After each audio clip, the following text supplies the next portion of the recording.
Le copy-paste commit. You have research default. Have I really? Because it doesn't look like I have research default.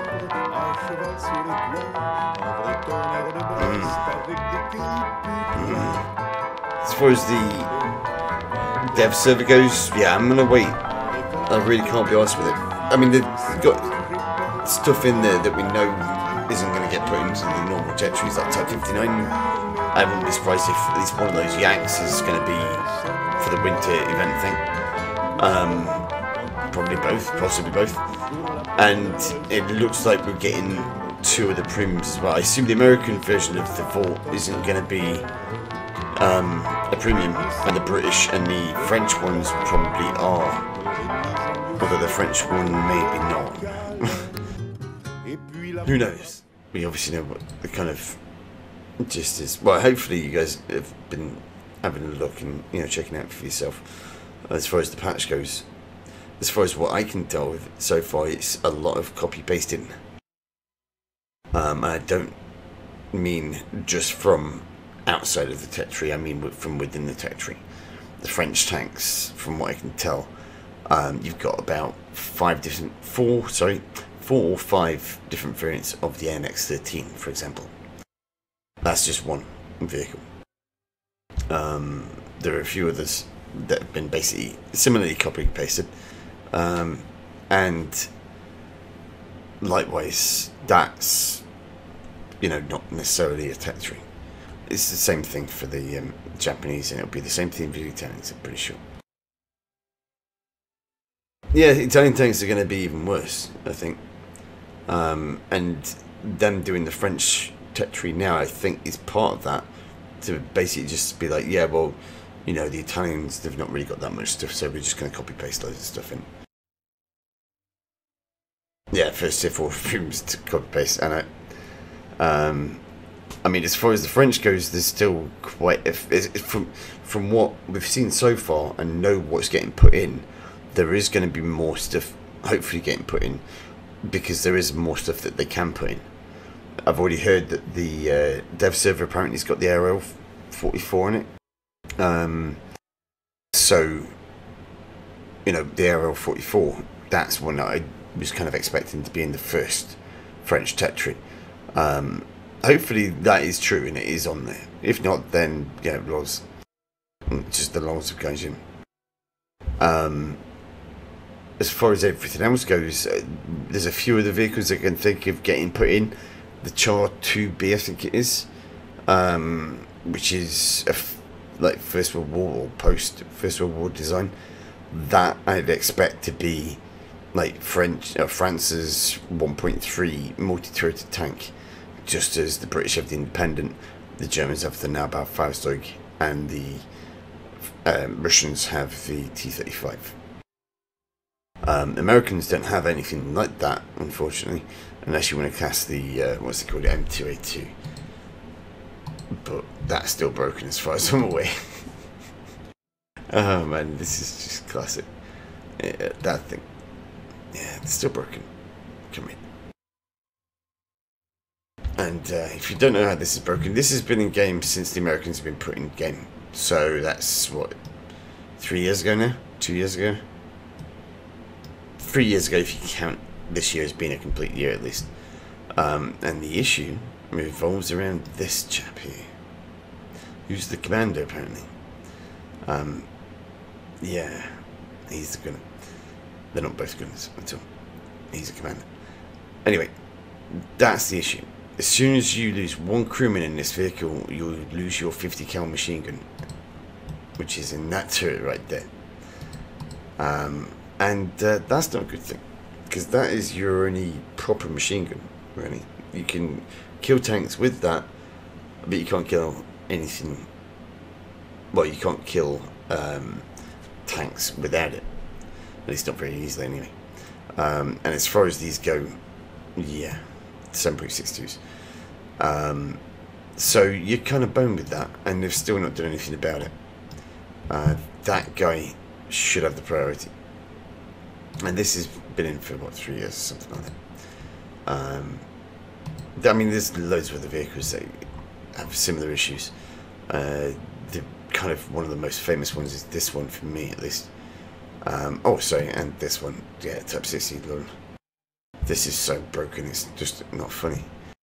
And magically, you know, these have been broken for 9 months or more, the Japanese ones. The Russian ones, on the other hand, I know, for example, there was a bug with this. This got fixed within like 3 weeks of it being put in.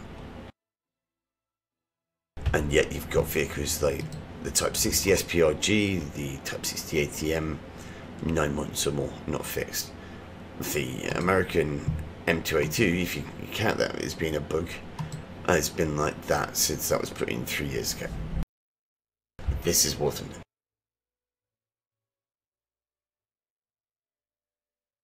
This is what they do. So, as far as the French stuff goes, I've already heard some magical stuff about them. For example, that the AMX-13s aren't hull breakable. That really made me chuckle. The main reason because, you know, the hull breaking mechanic itself is kind of a bit of a joke on the player base more than anything. And I kind of like think of it as Gaijined copping out as far as what to do with light vehicles goes, or even SPAA, because that's basically the main reason why they've done it, is because of things like the ZSU-57. Because the ZSU-57 previously, well, previous to the hull breaking game mechanic being put in, would just, in the right hands rather, decimate enemy teams. Leopard 1s, for example, that can get penetrated by this frontally easily. Other vehicles can, for example, a lot of other vehicles can, and I've not played this enough to be able to, you know, scream about it as far as its capabilities go. I know it's a very effective vehicle, and you'd be kind of hard pushed to find any effective vehicle in the Russian territory. I could think of a couple, maybe 3 or 4, maybe 5 or 6 even, that I would say are bad designs. But generally speaking, that doesn't matter in this game, because 1, they're using Russian guns, 2, they are a Russian vehicle, and 3, Gaijin are a Russian developer. That is the end of the argument. So, you know, fun times always with Russia. As far as the French goes, though, I mean, as I say, with the AMX-13, I know you can't hull break that. Apparently, other vehicles go, as far as other vehicles go, rather, we're going to have to wait and see. That's the way that we have to play this game at the end of the day. There's no other way of playing it, because it's the way that Gaijin are developing it. I mean, it's just the way that they do it. Every patch is the same. It's rushed out with lots of bugs in it, and then they spend the next 3 months, well, developing the next patch, whilst kind of partially fixing some of the issues previously that have been discovered, of which there are many. And generally speaking, it's, I don't know, it's difficult to say whether this is more broken than working half the time, and that's a kind of bad way of looking at it, I suppose. But at the end of the day, that's the way that they're doing it. There are other games kind of like this, you know, the early access type of games, but this isn't early access. This is supposed to be a fully released game, but looking at it and looking at how many bugs are in it and the way that the game mechanics work, etc., etc., and how Gaijin are developing it, you'd still think that it was an early access game. And in my mind, it's still really an open beta. It's an open beta until we get ships in game and the worldwide mode. Forget about like adding French tanks or Italian tanks. Without the boats or the World War mode, this isn't a completed product, if you understand what I mean. And at the moment, they're not there. Well, that isn't there, at least. As far as the boats go, they're not here either. Whether or not we get them with the patch at Christmas, aka 1.75, honestly couldn't tell you.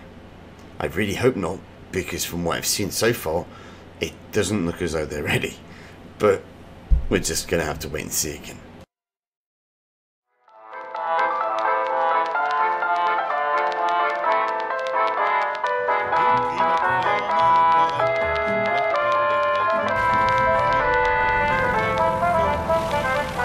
No.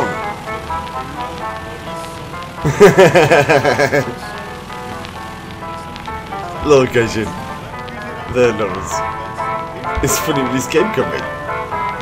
Yeah. It's been a funny with this game for a year, and that happens.